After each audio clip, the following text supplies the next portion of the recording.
నమస్కారం, Shilpa TV news కి స్వాగతం. ముందుగా ముఖ్యాంశాలు. మానవతా దృక్పథంతో ప్రజా సమస్యలను పరిష్కరించండి అధికారులను ఆదేశించిన జిల్లా కలెక్టర్.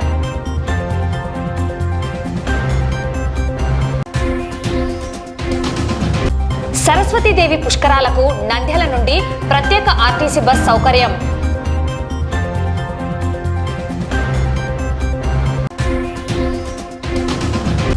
గిరిజన రైతులకు నష్టపరిహారం చెల్లించాలని డిమాండ్ చేస్తూ జిల్లా కలెక్టర్కు వినతి పత్రాన్ని అందజేసిన జీపీఎస్ రాష్ట్ర అధ్యక్షుడు రాజు నాయక్. కామ్రేడ్ పుచ్చలపల్లి సుందరయ్య కలలుగన్న సమాజ స్థాపనకై ప్రతి ఒక్కరూ పాటుపడాలని పిలుపునిచ్చిన సిపిఎం నేతలు.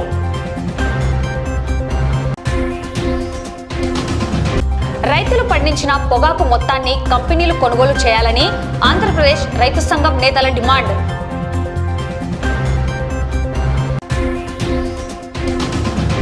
ఘనంగా మాజీ రాష్ట్రపతి రైతు బాంధవుడు నీలం సంజీవరెడ్డి జయంతి.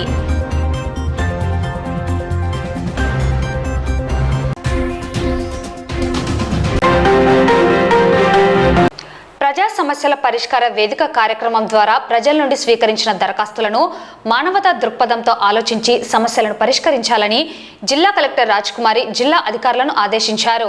సోమవారం కలెక్టరేట్లోని పీజీఆర్ఎస్ హాలులో జిల్లా నలుమూలల నుంచి వచ్చిన ప్రజల నుండి ఫిర్యాదులను స్వీకరించారు. ఈ కార్యక్రమంలో joint collector Vishnucharan, DRO Ramonayak, special deputy కలెక్టర్లు, జిల్లా అధికారులు పాల్గొన్నారు. ఈ సందర్భంగా జిల్లా కలెక్టర్ మాట్లాడుతూ ప్రజల నుండి స్వీకరించిన దరఖాస్తులను మానవతా దృక్పథంతో ఆలోచించి నిర్ణీత గడువులోగా పరిష్కరించాలన్నారు. పరిష్కారం కాని సమస్యలు నిబంధనలకు వ్యతిరేకంగా ఉంటే ఏ విధంగా చూస్తే సమస్య పరిష్కారం అవుతుందో ఆలోచించాలన్నారు. స్వీకరించిన ప్రతి సమస్యకు ఖచ్చితమైన పరిష్కార మార్గాలు చూపాలని కలెక్టర్ ఆదేశించారు. అర్జీదారుల వినతులను సక్రమంగా పరిష్కరించని కారణంగా 49 దరఖాస్తులు రీఓపెన్ అయ్యాయని, వీటన్నింటినీ నాణ్యతతో తక్షణమే పరిష్కరించాలన్నారు. వీఐపీ దరఖాస్తులకు సంబంధించి పెండింగ్ లో ఉన్న 62 అర్జీలను త్వరితగతిన పరిష్కరించేలా చూడాలన్నారు. పీజీఆర్ఎస్ ఫిర్యాదుల పరిష్కారంపై అర్జీదారుల అభిప్రాయ సేకరణకు సంబంధించి ఇప్పటి వరకు 43.15% సేకరించడం జరిగిందని, పెండింగ్ లో ఉన్న డేటాను త్వరితగతిన సేకరించేలా చర్యలు తీసుకోవాలని డిఎల్డిఓలను కలెక్టర్ ఆదేశించారు. ఇంకా ఈ కార్యక్రమంలో 213 మంది అర్జీదారులు తమ సమస్యల పరిష్కారానికి జిల్లా కలెక్టర్కు అర్జీలు సమర్పించారు. ఈ సమస్యలన్నీ నిర్ణీత గడువులోగా పరిష్కరించాలని సంబంధిత అధికారులకు ఎండార్స్ చేస్తూ కలెక్టర్ ఆదేశాలు జారీ చేశారు.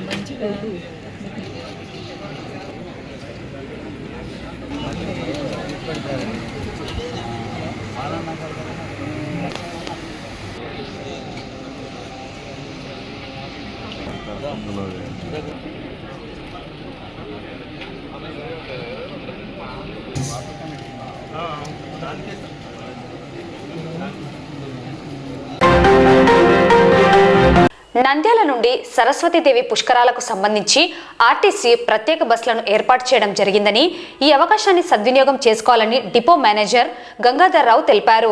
రామప్ప దేవాలయం, వరంగల్ 1000 స్తంభాల గుడి, భద్రకాళి టెంపుల్, కొండగట్టు, వేములవాడ వంటి 6 దర్శనీయ స్థలాలకు బస్ వెళ్తుందని తెలిపారు. రాను పోను బస్ ఛార్జీ ఒక్కొక్కరికి 2400 రూపాయలు ఉంటుందని, టికెట్ల బుకింగ్ కొరకు వివరాలకు రిజర్వేషన్ కౌంటర్ నందు సంప్రదించాలని కోరారు. నంద్యాల జిల్లా ప్రజలందరికీ ఏపీఎస్ఆర్టీసీ నమస్కారాలు తెలియజేసుకుంటూ, ఈ నెల 16వ తేదీ నుంచి 25వ తేదీ వరకు జరుగుతున్న సరస్వతి పుష్కరాలు కాళేశ్వరంకి ప్రత్యేక సూపర్ లగ్జరీ బస్సు ఏర్పాటు చేయడం జరిగింది. దీనిలో భాగంగా రామప్ప దేవాలయము, వరంగల్, అలాగే 1000 స్తంభాల గుడి, భద్రకాళి టెంపుల్, ధర్మపురి, కొండగట్టు, వేములవాడ ఈ 6 పుణ్యక్షేత్రాలు దర్శించి మరియు కాళేశ్వరంలో సరస్వతీ నదిలో పుణ్యస్నానాలు ఆచరించి మరి భక్తులను హైదరాబాద్ మీదుగా నంద్యాలకు చేరడం జరుగుతుంది. దీని యొక్క బస్సు యొక్క ఛార్జీ రాను పోను 2400 రూపాయలు. దీనికి కావలసిన వారు ఈ కింది నెంబర్లో సంప్రదించగలరు. 9959225800 మరియు 9505065651 లేదా రిజర్వేషన్ కౌంటర్లో కానీ ఈ యొక్క బస్సు వివరాల కొరకై సంప్రదించండి. లేదా మీరు గనక 35 మంది ప్రయాణికులు ఉన్నట్లయితే మీ ఇంటి వద్దకే బస్సును పంపించగలవారము. కనుక ఈ సరస్వతి పుష్కరాలకు వెళ్ళే భక్తులందరూ కూడా ఈ అవకాశాన్ని సద్వినియోగం చేసుకోవాల్సిందిగా కోరుతున్నాము. మరిన్ని వివరాలకై 9959225800. నమస్కారాలు. సోలార్ ప్రాజెక్టుకి సంబంధించి భూములు కోల్పోయిన గిరిజన రైతులకు పరిహారం చెల్లించాలంటూ సోమవారం నంద్యాలలో ప్రజా సమస్యల పరిష్కార వేదిక కార్యక్రమంలో ఎల్కే తాండా రైతులతో కలిసి జీపీఎస్ రాష్ట్ర అధ్యక్షుడు రాజు నాయక్ జిల్లా కలెక్టర్కు వినతి పత్రాన్ని అందజేశారు.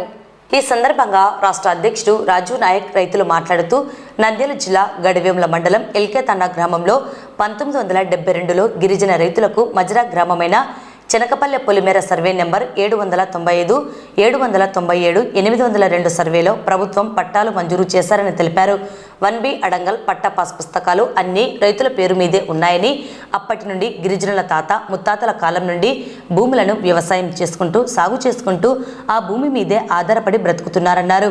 2023వ సంవత్సరంలో గ్రీన్కో ప్రాజెక్ట్ సోలార్ విద్యుత్ ఉత్పత్తి సంస్థకి అప్పటి తహసీల్దార్ శ్రీనివాసులు గిరిజన రైతుల పొలాలను సోలార్ కంపెనీ వాళ్లకు అప్పచెప్పడం జరిగింది. 2023 నుండి ఇప్పటిదాకా రైతులకు ఇలాంటి పరిహారం ఇవ్వకపోగా వారిపై దౌర్జన్యాలు అక్రమాలకు పాల్పడుతున్నారని ఆవేదన వ్యక్తం చేశారు. అంతేకాకుండా రైతుల అనుమతి లేకుండా వారి పేర్ల మీద ఉన్న 25 ఎకరాల భూమిని గ్రీన్కో కంపెనీ వాళ్ళ పేరు మీద మార్చుకున్నారని తెలిపారు. ఇదేమిటని అధికారులను ప్రశ్నిస్తే దిక్కున్న చోట చెప్పుకోండి అంటూ గడివేముల తహసీల్దార్ వ్యవహరిస్తున్నారన్నారు. దీంతో దిక్కుతోచక హైకోర్టును ఆశ్రయించామని తెలిపారు. హైకోర్టు ఉత్తర్వులతో మాకు పని లేదంటూ సోలార్ యాజమాన్యం అధికారులు వ్యవహరిస్తున్నారని అన్నారు. ఎలాగైనా మాకు న్యాయం చేయాలని నంద్యాల జిల్లా కలెక్టర్ను పీజీఆర్ఎస్లో ఫిర్యాదు చేశామన్నారు. గడివేముల మండలం ఎల్కే తాండా గ్రామంలో సోలార్ ప్రాజెక్టు వారు గ్రీన్కో కంపెనీ వాళ్ళు ఇది మన ఏది విద్యుత్ ఉత్పత్తి కొరకు అని ఒక సంస్థ వచ్చింది. ఆ సంస్థలో దాదాపు అంటే ఒక 100 మంది 1000 ఎకరాలు గిరిజనులు భూములు కోల్పోయారు. వారికి ఎందుకంటే పరిహారం ఇవ్వడంలో గత రాష్ట్ర ప్రభుత్వం అయితేనేమి ఇప్పుడు ప్రభుత్వం అయితేనేమి ఈ గిరిజన రైతులకు చాలా తీవ్ర అన్యాయం చేసింది. ఎందుకంటే ఇప్పుడు భూములు వాళ్ళు కష్టపడి చెమటోడిచి రైతులు భూముల మీదే ఆధారపడి బతుకుతున్నటువంటి గిరిజనులకు ఇవాళ ఈ భూములు లాక్కోవడమే కాకుండా వారికి ఎలాంటి పరిహారం అందకపోవడం అనేది చాలా బాధాకరమైన విషయము. ఈ విషయాన్ని కూడా స్థానిక తహసీల్దార్ గారికి అడిగాము. అదేవిధంగా ఆర్డీఓ గారికి, ఎంతమందికి ఎమ్మెల్యేలకు అందరు చెప్పినా కూడా ఎలాంటి చర్యలు తీసుకోవడం లేదు, న్యాయం జరగడం లేదు. కావున ఇవాళ జిల్లా కలెక్టర్ గారికి కూడా వినతి పత్రం కూడా రైతులు కూడా ఇవ్వడం జరిగింది. అదేవిధంగా వారి గ్రీన్కో సంస్థ ఏదైతే ఉందో వారు ఏదైతే భూములు ఏదైతే వాళ్ళు తీసుకున్నారో వారికి సరైన సమాధానం ఇవ్వకపోవడంలో నిజంగా వాళ్ళకు ఏం చిత్తశుద్ధి ఉందో అర్థం కావట్లేదు. వారు ఏం దిక్కుచక విషయంలో ఇవాళ ఈ మన హైకోర్టు కూడా మన రైతులు అందరూ కలిసి హైకోర్టు కూడా వెళ్ళడం జరిగింది. హైకోర్టు కూడా క్లియర్గా ఇచ్చింది. డైరెక్ట్గా వాళ్ళు ఏదైతే భూములు ఉన్నాయో వాళ్ళ భూములు వాళ్ళకే సొంతం వస్తుంది, గ్రీన్కోకి ఎలాంటి సంబంధం లేదని ఇస్తుంది. మళ్ళీ హైకోర్టు కూడా మీరు లెక్క చేయడం లేదంటే మీరు ఏ విధంగా మీరు ఉన్నారో మీరు అర్థం కావట్లేదు. ఎవరు బిరుదు చూసుకొని మీరు ఇవాళ మా ప్రాజెక్ట్ మా సంస్థానంలో వచ్చి మా తాండాలో వచ్చి మీరు ఎవరు అసలు గ్రీన్కో సంస్థ పెట్టడము, మా భూములు ఏదైతే తీసుకున్నారో దాని పరిహారం ఇవ్వండి అని చెప్తున్నాము. లేకపోతే మా భూములు మాకు ఇచ్చేయండి. అంతేగాని మీరు హైకోర్టును కూడా లెక్క చేయకుండా, కలెక్టర్ను లెక్క చేయకుండా, ఆ అధికారులను లెక్క చేయకుండా మీరు ప్రవర్తిస్తే మటుకు రేపు అదే పవర్ ప్రాజెక్ట్ దగ్గర వచ్చి తాండా అందరూ కలిసి కూడా ఏదైతే మన జిల్లాలో ఉన్నారో అందరూ కూడా గిరిజన రైతులు తీసుకొచ్చి భారీ ఎత్తున ఆందోళన చేపడతామని చెప్పేసి వాళ్ళని హెచ్చరిస్తా ఉన్నాను. నా పేరు బద్దు నాయకు, ఎల్కే తాండా గ్రామము. మాకు 1972 నుంచి చెనకపల్లె పొలాలు ఉన్నాయి. అవి 2023 సంవత్సరంలో ఎంఆర్ఓ గారు మీకు గ్రీన్కో సంస్థ వారికి మీ పొలాలు అవసరము కరెంటు ఉత్పత్తి కొరకైనా మాకు తెలియపరిచినారు. అందుకు మేము పొలాలు వాళ్ళ స్వాధీనం చేసినాము. అప్పటి నుంచి మేము డబ్బులు ఇస్తాము, ఇప్పుడు ఇస్తాము, అప్పుడు ఇస్తామని చెప్పి ఇప్పుడు అసలు మీవన్నీ మీ పొలాలే లేవు, అవి మొత్తం గవర్నమెంట్ ల్యాండు అని చెప్పి మమ్మల్ని బెదిరిస్తున్నారు. అందుకు మేము హైకోర్టును ఆశ్రయించినాము. గౌరవ హైకోర్టు కూడా మమ్మల్ని స్టే ఆర్డర్ ఇచ్చినారు. అయినా కానీ కోర్టు ఆర్డర్ను కూడా ధిక్కరించి అక్కడ రాజకీయ నాయకులు అండదండాలతో పనులు చేసుకుంటూ దౌర్జన్యాలు చేస్తున్నారు. కావున దయచేసి ఈ రోజు మేము కలెక్టర్ గారిని కలిసినాము. కలెక్టర్ గారు మమ్మల్ని న్యాయం చేయాలని కోరుకుంటున్నాము. నంద్యాల జిల్లాలో పొగాకు పంట వేసుకొని కొనుగోలు చేయడానికి కంపెనీలు రాకపోవడం వల్ల నష్టపోతున్న పొగాకు రైతులు ఆంధ్రప్రదేశ్ రైతు సంఘం నేతల జిల్లా కమిటీ ఆధ్వర్యంలో గత సోమవారం జిల్లా కలెక్టర్ కార్యాలయం ముందు ధర్నా నిర్వహించడం జరిగింది. కలెక్టర్కి సమస్యను విన్నపించడం వల్ల కలెక్టర్ జోక్యం చేసుకుని వెంటనే పొగాకు కంపెనీల ప్రతినిధులను చర్చలకు పిలిపించమని జిల్లా వ్యవసాయ అధికారికి ఆదేశించడం జరిగింది. జిల్లా కలెక్టర్ ఆదేశానుసారం నేడు చర్చల కోసం వచ్చినటువంటి రైతులు ఎంతసేపటికి చర్చలకు పిలవకపోవడంతో కలెక్టర్ ఆఫీస్ ముందు పొగాకు రైతులు నేడు ధర్నాకు దిగారు. జిల్లా వ్యవసాయ అధికారి మురళీకృష్ణ జోక్యం చేసుకుని నేటి మధ్యాహ్నం 3 గంటలకు ఖచ్చితంగా రైతులతో చర్చలు జరుపుతామని హామీ ఇచ్చారు. అధికారి హామీ మేరకు రైతులందరూ కలెక్టర్ ఆఫీస్ ముందు వేచి ఉన్నారు. ఈ సందర్భంగా ఆంధ్రప్రదేశ్ రైతు సంఘం రాష్ట్ర ప్రధాన కార్యదర్శి ప్రభాకర్ రెడ్డి, జిల్లా ప్రధాన కార్యదర్శి రాజశేఖర్, జిల్లా సహాయ కార్యదర్శి రామచంద్రుడు మరియు జిల్లా కమిటీ సభ్యులు ప్రసాద్ మాట్లాడుతూ అధికారులు కాలయాపన చేయకుండా వెంటనే రైతులతో కంపెనీల ప్రతినిధులతో చర్చలు జరిపి రైతులు పండించిన మొత్తం పొగాకును వెంటనే కొనుగోలు చేసేలా చర్యలు తీసుకోవాలని కోరారు. క్వింటా 18,500 రూపాయలతో కొనుగోలు చేయాలని, నంద్యాలలోని కొనుగోలు కేంద్రాలు గోడౌన్ ఏర్పాటు చేయాలని తెలిపారు. నాణ్యత లోపం పేరుతో కొనుగోలు కేంద్రం వరకు తెచ్చిన పొగాకును వెనక్కి తిప్పి పంపకుండా కంపెనీ ప్రతినిధులు ముందుగానే రైతుల పొగాకు నిల్వల వద్దకు వెళ్లి అక్కడే పరిశీలన చేసి కొనుగోలుకు పంపాలని డిమాండ్ చేశారు. ఒకవైపు కంపెనీలు మధ్య దళారులు కుమ్మక్కై కాలయాపన చేయడం వల్ల రైతాంగం తీవ్రంగా నష్టపోయే ప్రమాదం ఉందన్నారు. ఈ రోజు చర్చల ద్వారా సమస్య పరిష్కారం కాని పక్షంలో రైతాంగం కలెక్టర్ ఆఫీస్ ముందే కొనుగోలు ప్రారంభించే వరకు కూర్చుంటామని తెలిపారు. ఈ కార్యక్రమంలో నరసయ్య, రఘురామిరెడ్డి, సుబ్బు, నారాయణ, కాశీ, బుజ్జన్న, మద్దిలేటి, వెంకటేశ్వర గౌడ్, మాబులతో పాటు ఆర్లగడ్డ, రుద్రవరం, సిరివెల్ల, మహానంది, పాణ్యం, నందికొట్కూరు, ఆత్మకూరు, కొత్తపల్లి, పాములపాడు, మిడుతూరు మండలాల పొగాకు రైతులు పాల్గొన్నారు. ఎక్కడ పడితే అక్కడ ఉన్నటువంటి పరిస్థితి అనేటువంటి జరుగుతూ ఉంది. అక్కడక్కడ కొంచెం కొన్నారు తప్ప మిగతాది లేదు. మరి వాళ్ళు చెప్పేటువంటి మాటలకు ఇక్కడ ఉన్నటువంటి రైతుల దగ్గర ఉన్నటువంటి సరుకు చాలా తేడా ఉంది. మేము ఇప్పటికే కొన్నాం 50 మిలియన్ టన్నుల కిలోల పొగాకు మేము కొన్నాము. ఇప్పటికే 20 మిలియన్ కిలోల అదనంగా కొన్నాం మేము అనేటువంటి పరిస్థితి వాళ్ళు చెప్తున్నారు. రైతుల అగ్రిమెంట్ కొందరికి ఉంది. గత సంవత్సరం వేసినప్పుడు పాములపాడు ఇసుకాల వాళ్ళు వచ్చారు, 3 ఏళ్ల నుంచి వస్తున్నారు. వాళ్ళకి ఎలాంటి అగ్రిమెంట్ లేదు. తర్వాత గోస్పాడు నుంచి వచ్చారు, ఆర్లగడ్డ నుంచి వచ్చారు, రుద్రవరం నుంచి వచ్చారు, పాములపాడు, కొత్తపల్లె. మేము పోయిన 12వ తేదీన ఇక్కడ ధర్నా చేశాం కలెక్టర్ ఆఫీస్ ముందు. కలెక్టర్ గారు పిలిపించి ఆ రోజు రైతుల సమక్షంలో ఏం చేయాలో మాకు సంబంధం లేదన్నా చెప్పాం. పలానా కంపెనీలు మా దగ్గర ఆధారాలు ఉన్నాయని. వాళ్ళందరినీ విచారించడానికి కోసం ఏదేమైనా రైతుల దగ్గర ఉన్న పొగాకు మొత్తం కూడా కొనిచ్చాలనేటువంటి ఉద్దేశంతో ఈ రోజు కలెక్టర్ గారు రమ్మన్నారు. ఇటు రైతులను, రైతు సంఘాల నాయకులను, తర్వాత పక్కన కంపెనీల వాళ్ళని కూడా వచ్చారు. అందువల్ల కలెక్టర్ గారితో మాట్లాడడం కోసం వచ్చాము. ఈ సందర్భంగా ఆంధ్రప్రదేశ్ రైతు సంఘం రాష్ట్ర కార్యదర్శి ప్రభాకర్ రెడ్డి గారు వచ్చారు. పైగా ప్రభుత్వం ఇస్తామన్న 20,000 రూపాయలు పెట్టుబడి సాయం ఇదిగో సంవత్సరం దాటిపోయింది, ఇంకా ఇదిగో అంటున్నాడు. ఎప్పుడు ఇస్తాడు? పెట్టుబడి సాయం లేదు, పంట గిట్టుబాటు ధర లేదు, పంట పండే కొనుగోలు చేసి దిక్కే లేదు. అందుకని ఈ రాష్ట్రంలో రైతాంగం వ్యవసాయం చేయాలన్నా ఎత్తి పెట్టాలన్నా అని చెప్పే సందేహం వస్తుంది. ఇప్పటికైనా మేము ప్రభుత్వాన్ని కోరుతున్నాం. పై ఆదేశాలు కాదు, ముఖ్యమంత్రి గారు ప్రకటించిన తర్వాత కూడా అధికారులు మేనమేషాలు లెక్కేస్తున్నారు. డిఓ గారు అంటున్నారు ఆ ప్రైవేట్ కంపెనీలు అవి మాకేం అధికారం లేదని. మేము అడుగుతున్నాం, ఎవరి మీద మీకు అధికారం ఉంది? మీకు లంచాలు ఇచ్చే వాళ్ళ మీద అధికారం ఉందా? ఏ విత్తన కంపెనీలు ప్రైవేట్ వాళ్ళు కాదా? ధాన్యం వ్యాపారులు ప్రైవేట్ వాళ్ళు కాదా? ఎవరు ప్రైవేట్ వాళ్ళు కాదు, మొత్తం ప్రైవేట్ వాళ్ళతో ప్రభుత్వ కంట్రోల్లో ఉండాల్సిందే. లేకుంటే మీ ప్రభుత్వం ఎందుకు? కమిషన్ల కోసం మీ ప్రభుత్వం. రైతులు అన్యాయం అయిపోతుంటే, రైతులు ఈ కంపెనీలు మోసం చేస్తూ ఉంటే గుడ్లాపుకు చూడడం కోసం మీకు అధికారం ఇచ్చింది జనం. అందుకని మీది బాధ్యత. మీరు రైతులకు న్యాయం చేయకపోతే మాత్రం మరింత తీవ్రమైన ఆందోళన చేయాల్సి వస్తుంది. ఆ పరిస్థితి రాకుండా నివారించండి. రైతుల యొక్క ప్రతి కిలో పొగాకు కొనుగోలు చేయాల్సిందని చెప్పేసి ఆంధ్రప్రదేశ్ రైతు సంఘం నుంచి స్పష్టం చేస్తూ ఉన్నాం. ఈ రైతాంగం పండించినటువంటి మొత్తం పొగాకును కొనుగోలు చేయాలని చెప్పేసి ఆంధ్రప్రదేశ్ రైతు సంఘంగా డిమాండ్ చేస్తున్నాం. గత సోమవారం రోజు ఇదే కలెక్టర్ ఆఫీస్ ముందు రైతుల ముందు అందరం వచ్చి ధర్నా చేస్తే కలెక్టర్ గారు జోక్యం చేసుకొని జిల్లాలో ఉన్నటువంటి వ్యవసాయ అధికారికి అప్పగించారు. వెంటనే కంపెనీ వాళ్ళని పిలిపించి రైతుల సమస్య పరిష్కారం చేయమని చెప్పారు.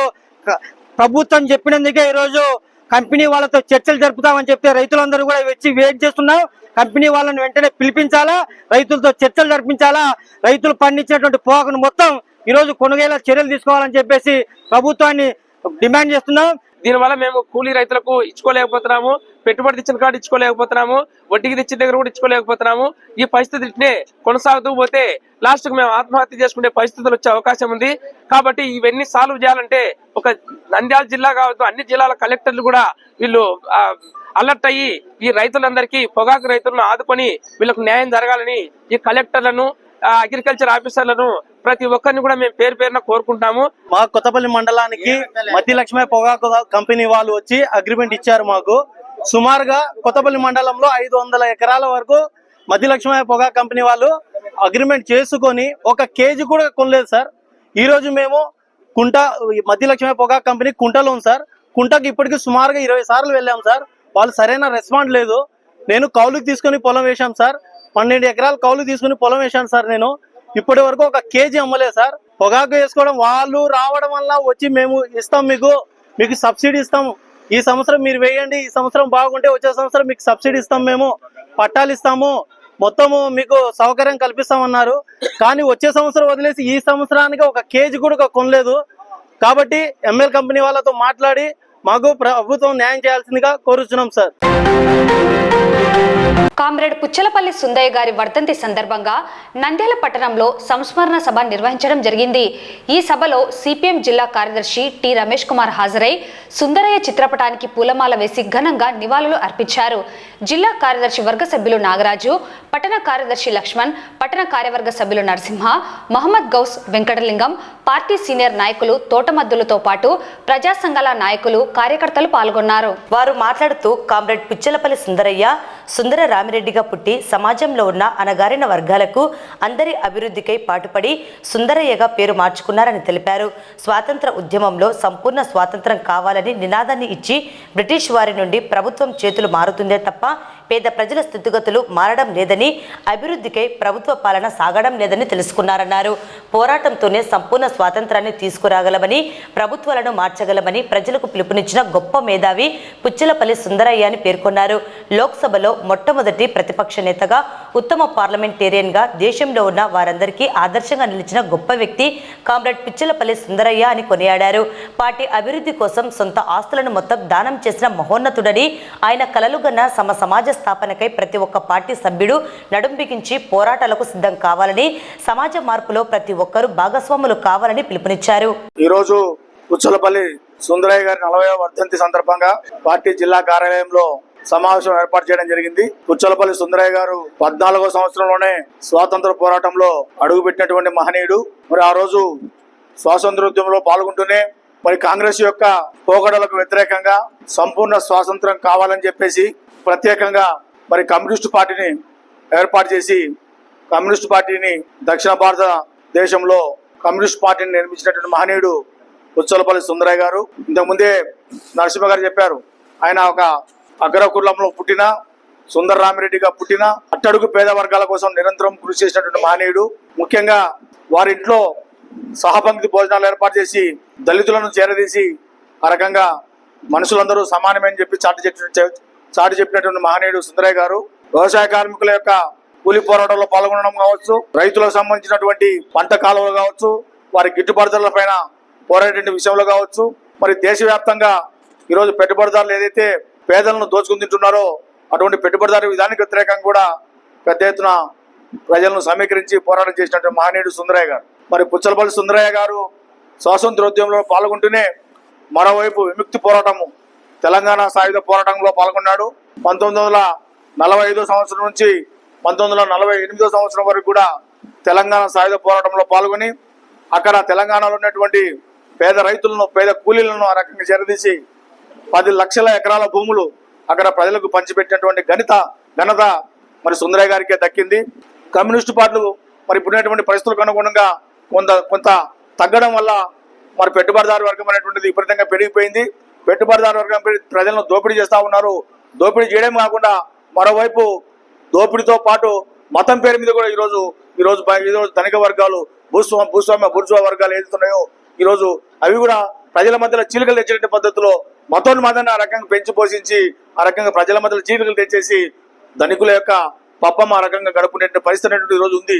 కాబట్టి ప్రజలకు ఈ రోజు మరి బడా పెట్టుబడిదారులకు భూస్వాములకు వ్యతిరేకంగా పోరాటం చేయడం కాకుండా మతోన్మాదాన్ని కూడా ఆ రకంగా వ్యతిరేకంగా పోరాటం చేయాల్సిన అవసరం ఉంది.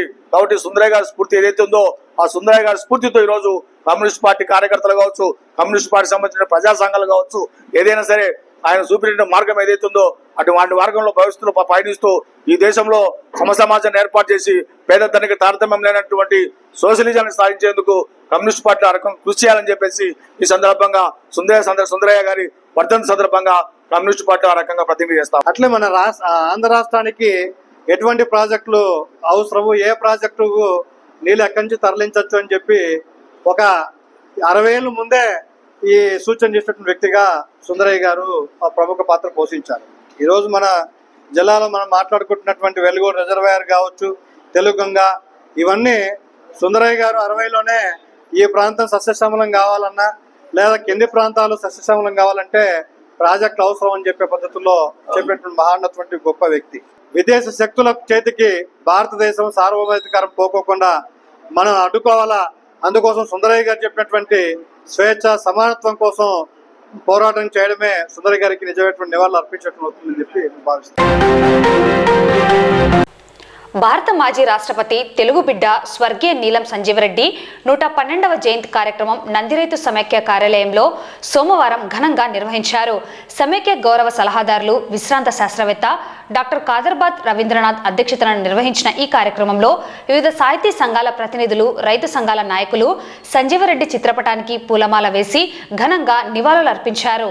ఈ సందర్భంగా రవీంద్రనాథ్ మాట్లాడుతూ నీతికి నిజాయితీకి నిలువుటద్దంగా నిలిచి రైతు నుండి రాష్ట్రపతిగా ఎదిగిన నీలం సంజీవరెడ్డి జీవితం నేటి తరానికి స్ఫూర్తిదాయకమన్నారు. డాక్టర్ గిలివి సహదేవుడు మాట్లాడుతూ 1977లో జరిగిన లోక్సభ ఎన్నికల్లో నంద్యాల నుండి జనతా పార్టీ అభ్యర్థిగా గెలుపొందిన సంజీవరెడ్డి తదనంతరం జరిగిన రాజకీయ పరిణామాలతో ఏకగ్రీవంగా రాష్ట్రపతిగా ఎన్నికై దేశానికి సేవలు అందించడం నంద్యాల ప్రజలకు గర్వకారణమన్నారు. ఈ సందర్భంగా డాక్టర్ నీలం సంజీవరెడ్డి జీవిత విశేషాల పై జరిగిన చర్చా కార్యక్రమంలో సాహిత్య స్రవంతి ప్రధాన కార్యదర్శి డాక్టర్ నీలం వెంకటేశ్వర్లు మాట్లాడుతూ 3.5 దశాబ్దాల రాజకీయ జీవితంలో సమున్నతమైన విలువలతో పదవులకే వన్నె తెచ్చిన విలక్షణ వ్యక్తిత్వం నీలం సంజీవరెడ్డిది అన్నారు. నాగార్జున సాగర్ ప్రాజెక్టు, శ్రీశైలం విద్యుత్ ప్రాజెక్టు ఏర్పాటులో నీలం సంజీవరెడ్డి కృషి రైతులు, ప్రజలు ఎప్పటికీ మరువరని రైతు సమైక్య ఉపాధ్యక్షుడు చంద్రశేఖర్ రెడ్డి అన్నారు. సమైక్య కోఆర్డినేటర్ ఓబులపతి మాట్లాడుతూ సంజీవరెడ్డి కుటుంబ సభ్యులతో తనకు పరిచయం ఉందని, తాను నమ్మిన సిద్ధాంతాల కోసం పదవులను తృణప్రాయంగా త్యజించిన త్యాగశీలి నీలం సంజీవరెడ్డి అన్నారు. ఆంధ్రప్రదేశ్ తొలి ముఖ్యమంత్రిగా, కేంద్ర మంత్రిగా, లోక్సభ స్పీకర్గా, రాష్ట్రపతిగా నీలం సంజీవరెడ్డి రాష్ట్రానికి, దేశానికి చేసిన సేవలు ఎనలేనివని అన్నం శ్రీనివాసరెడ్డి పేర్కొన్నారు. నీలం సంజీవరెడ్డి విలువలతో కూడిన రాజకీయ జీవితాన్ని నేటి రాజకీయ నాయకులు ఆదర్శంగా తీసుకోవాలని, గొప్ప రాజనీతిజ్ఞుడని ఆర్జేయూపీ రాష్ట్ర ఉపాధ్యక్షుడు అవ్వారి శేషఫని, రోటరీ పాఠశాల కరెస్పాండెంట్ ఈ కార్యక్రమంలో అధ్యాపకులు రఫీ, కవి నీలకంఠమాచారి, నీలం సంజీవరెడ్డి జీవిత విశేషాలపై కవితలు వినిపించారు. ఈ కార్యక్రమంలో నందిరైతు సమైక్య సభ్యులు పాల్గొన్నారు. భారతదేశ అధ్యక్షుడైన శ్రీ నీలం సంజీవరెడ్డి గారిని, అలాగే భారతదేశ ప్రధానమంత్రి అయిన శ్రీ పివి నరసింహారావు గారిని మన నంద్యాల పార్లమెంటు స్థానం నుంచే మనం ఎన్నుకోవడం జరిగింది. ఇది నంద్యాలకు చాలా గర్వకారణం. వారి సంజీవరెడ్డి గారి జీవితంలో ఒక సంఘటన మీతో పంచుకుంటాను. ఈ సందర్భంగా వారు ఆంధ్రప్రదేశ్ ముఖ్యమంత్రిగా ఉన్నప్పుడు బందర్ కళాశాల వార్షికోత్సవానికి వారిని అతిథిగా పిలిచారు. వారి కోసం R&B గెస్ట్ హౌస్లో ఒక గదిని ఏర్పాటు చేశారు. అయితే అదే సందర్భంలో శ్రీ టంగుటూరి ప్రకాశం పంతులు గారిని కూడా పిలిచారు. వారు వచ్చిన తర్వాత R&B గెస్ట్ హౌస్లో అప్పటికే సంజీవరెడ్డి గారు ఉన్నారు. వచ్చి అంటే ఆయనకున్న చనువు, ప్రకాశం పంతులు గారికి సంజీవరెడ్డి గారితో ఉన్న చనువు, ఆయన అందరినీ ఒరే అనేవాడు. ప్రకాశం పంతులు, రే నీకు ఎవరైనా ఇస్తారు గది, ఈ కాలేజీ విద్యార్థుల కోసం R&B గెస్ట్ హౌస్ నాకు వదిలేసి నువ్వు ఊర్లో ఇంకేదైనా గది చూసుకోండి. ఇది R&B గెస్ట్ హౌస్ అప్పుడు ప్రస్తుతం ఉన్న ముఖ్యమంత్రికి ఇస్తారు ఎక్కడైనా. ప్రకాశం పంతులు గారు అప్పటికి మాజీ ముఖ్యమంత్రి. కానీ సంజీవరెడ్డి గారి సహృదయత, సంస్కారం ఏమిటంటే, అలాగే పంతులు గారు మీరే ఇక్కడ ఉండండి, నేనే పక్క ఇంకొక చోటుకు వెళ్తాను అని అన్నాడంటే, తనకంటే ముందున్న వారి కోసం, తనకంటే ఎక్కువ స్వాతంత్ర సమరంలో పాల్గొని తన యావదాస్తిని స్వాతంత్రోద్యమానికి అంకితం చేసిన ప్రకాశం పంతులు గారి పట్ల సంజీవరెడ్డి గారు చూపించిన ఒక గొప్ప సంస్కారాన్ని మనం అలవర్చుకొని ఇప్పటికీ మనకంటే పెద్దలు ఎవరైనా వచ్చినప్పుడు మనం ఇప్పుడు ప్రస్తుతం గొప్ప హోదాలో ఉండి ఉండవచ్చు, కానీ అంతకంటే ముందు పెద్దలైన వారిని గౌరవించడం శ్రీ నీలం సంజీవరెడ్డి గారు లాంటి ప్రసిద్ధ వ్యక్తుల నుంచి మనం అలవర్చుకోవాల్సిందిగా వారు మనకు ఆదర్శప్రాయంగా నిలిచారు. ఈరోజు వారి జయంతిని జరుపుకోవడం మన సభ్యులందరికీ ఆనందదాయకం. భారత రాష్ట్రపతిగా ఎదిగిన రైతు నాయకుడు, ఆంధ్రప్రదేశ్ చెందిన అనంతపురం జిల్లా వాసి, రాష్ట్ర జాతీయ రాజకీయాల్లో క్రియాశీలక పాత్ర పోషించినటువంటి వ్యక్తి. మరి అటువంటి మహనీయుడైనటువంటి డాక్టర్ నీలం సంజీవరెడ్డి గారి జయంతి వేడుకలు ప్రతి ఏటా నంది రైతు సమాఖ్య మాతృభాష పరిరక్షణ సమితి ఆధ్వర్యంలో నిర్వహిస్తున్నాం. ఈరోజు ఆయన జయంతి సందర్భంగా భావితరాలు స్ఫూర్తిదాయకంగా ఉండాలన్నటువంటి ఒక ప్రేరణాత్మకమైనటువంటి ఒక అంశంగా భావిస్తూ మరి నిస్వార్థము, నిష్కల్మషము, దేశానికి సేవ చేయాలన్నటువంటి తపన, కష్టపడితే ఏ వ్యక్తి అయినా ఒక గొప్ప స్థాయికి చేరుతాడనే దానికి ఉదాహరణగా ఆయన నిలిచారు. నా పేరు చంద్రశేఖర్ రెడ్డి. ముఖ్యంగా పెద్దలకు ఈరోజు నీలం సంజీవరెడ్డి గారి జన్మదినాన్ని జరుపుకోవడం చాలా ఆనందదాయకంగా ఉంది. నీలం సంజీవరెడ్డి గారి చరిత్ర గురించి సార్ వాళ్ళు చెప్పారు, కానీ చిన్న నా అనుభవం చెప్తాను. ఎందుకంటే సార్ కూడా గుర్తు చేశాడు. ఆ రోజు ఎలక్షన్లో 70s మేము చిన్నపిల్లలం. అప్పుడు ఆ రోజు ఎలక్షన్లకు పోవాలంటే మేమంతా రైతులము. మా గ్రామంలోనే రైతులందరూ కూడా నాగలి కట్టుకొని ఎద్దులను కట్టుకొని పోయి ఓటేసి ఇచ్చినారు. అప్పుడు ఆ ఎద్దులను బాగా డెకరేషన్ చేసినారు. డెకరేషన్ చేసినప్పుడు మా పాలేరు అంటే జీతగాని వెంట కూడా మేము ఉన్నాము, మేము పాల్గొన్నాము. అప్పుడు మాకు ఓటు లేదు, కానీ అది బాగా గుర్తు. ఆ రోజు పబ్లిసిటీ కూడా ఎట్లా ఉండేదంటే, జైలులోనే జనత నీకెందుకు ఇంత ఘనత అని కాంగ్రెస్ వాళ్ళు అనేవాళ్ళు. ఈ జనతా వాళ్ళు ఏమనే వాళ్ళంటే, ఆవుకు సొప్ప, ఇందిరమ్మకు చిప్ప, అట్లా చేసేవాళ్ళు. మాకు బాగా గుర్తు అది. ఆ విధంగా స్లోగన్స్ ఇచ్చేవాళ్ళు. సార్ వాళ్ళు అవన్నీ మాకు గుర్తు చేశారు మా బాల్యాన్ని. నిజంగా మహనీయుడైన ఆదర్శనీయుడు సంజీవరెడ్డి గారు, ఆదర్శనీయుడు. మన కమ్యూనిస్టు కంచుకోట అక్కడ పాపిరెడ్డి గారు అనేవారు ప్రతిసారి ఎమ్మెల్యేగా అయ్యేవారు. దాన్ని ఇది చేయాలనే ఉద్దేశంతో రామచంద్ర గారిని ఎమ్మెల్యేగా ఈయన ఎంపీగా ఎన్నిక చేయడం జరిగింది పార్టీ వారు. కానీ శ్రీ రెడ్డి గారు ఏం చేసినారంటే, అనంతపురం జిల్లాలో సొంత జిల్లాలో ఎన్నిక కావడం, అదే ఎంపీగా హిందూపురం పార్లమెంటరీ నియోజకవర్గం నుంచి, ఆ తర్వాత వారు స్పీకర్గా ఎన్నికైనారు. కానీ ఆయనతో ఆ సందర్భంగా నాకు వాళ్ళ బావమరుదుల తరపున అయితేనేమి, ఆ ఏరియా పెద్దల తరపుతేనేమి నన్ను ఆయన కొంత సహాయ సహకారాలు, కొంత సేవ చేసే భాగ్యం దక్కింది. రాజేంద్ర ప్రసాద్, సంజీవరెడ్డి గారు అంతా కలిసి రిసీవ్ చేసుకున్నారు. అటువంటి గొప్ప వ్యక్తి ఆయనకి వచ్చి మనము ఈరోజు నివాళులు అర్పించడం చాలా మంచి కార్యక్రమం ఇది. అందరూ కూడా సంజీవరెడ్డి యొక్క మంచి అలవాట్లు నేర్చుకోవాలని చెప్పి, ఆ విధంగా దేశ ప్రగతికి మూలంగా ఏర్పాటు.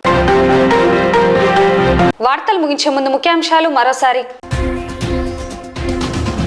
మానవతా దృక్పథంతో ప్రజా సమస్యలను పరిష్కరించండి అధికారులను ఆదేశించిన జిల్లా కలెక్టర్.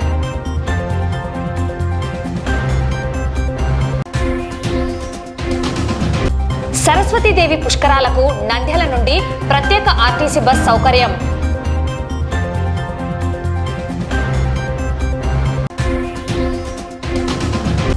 గిరిజన రైతులకు నష్టపరిహారం చెల్లించాలని డిమాండ్ చేస్తూ జిల్లా కలెక్టర్కు వినతి పత్రాన్ని అందజేసిన జీపీఎస్ రాష్ట్ర అధ్యక్షుడు రాజు నాయక్. కామ్రేడ్ పుచ్చలపల్లి సుందరయ్య కలలుగన్న సమాజ స్థాపనకై ప్రతి ఒక్కరూ పాటుపడాలని పిలుపునిచ్చిన సిపిఎం నేతలు.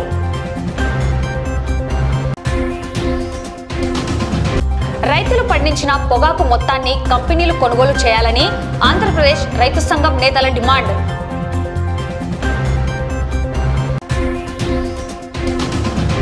ఘనంగా మాజీ రాష్ట్రపతి రైతు బాంధవుడు నీలం సంజీవరెడ్డి జయంతి.